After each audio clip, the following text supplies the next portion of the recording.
Ever notice how all the great teachers seem to have their own secret recipes for enlightenment? The Buddha talked about suffering. The Zen master Joshu Sasaki, clarity. Thich Nhat Hanh, joy. It's like the spiritual version of a signature dish. Different frameworks, different flavors, but all designed to wake you up. But here's the kicker. No matter what framework they used, they all share the same 3 secret ingredients.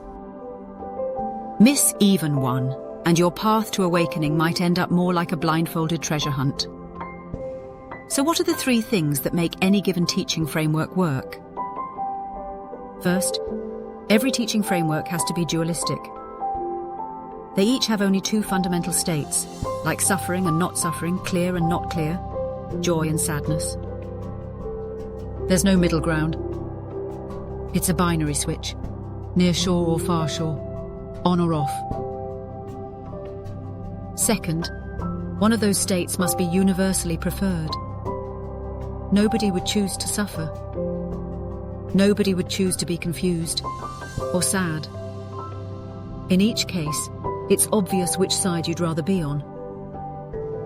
Finally, and this is the real game changer, every preferred state has to be attainable.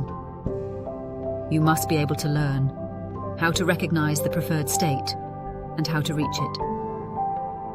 If it's just some vague ideal, like feeling good, you're stuck chasing a moving target. Think about it.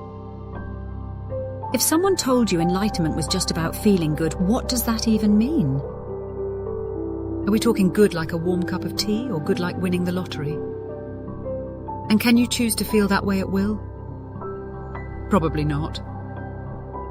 So every effective teaching framework follows these 3 rules. Dualistic, with an attainable, universally preferred state.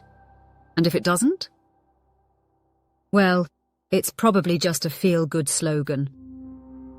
But here's the wild part. We've been talking about what makes a framework work, but we haven't even touched why it works in the first place. That's where things get interesting. Because as the Buddha hinted, the framework isn't the path. It's more like a vehicle we use to move along the path. Equanimity, the experience of the framework, not suffering, for example. Direct knowledge, the understanding of the framework. Self-awakening, the command of the framework. Unbinding, the reconciling of the framework. These are the 4 gates the Buddha laid out, and so many teachers through time incorporated various vehicles to pass through them. And if you think frameworks are enough, just wait until you see what's behind those gates. And so, the question for next episode: what do we make of equanimity, direct knowledge, self-awakening, and unbinding?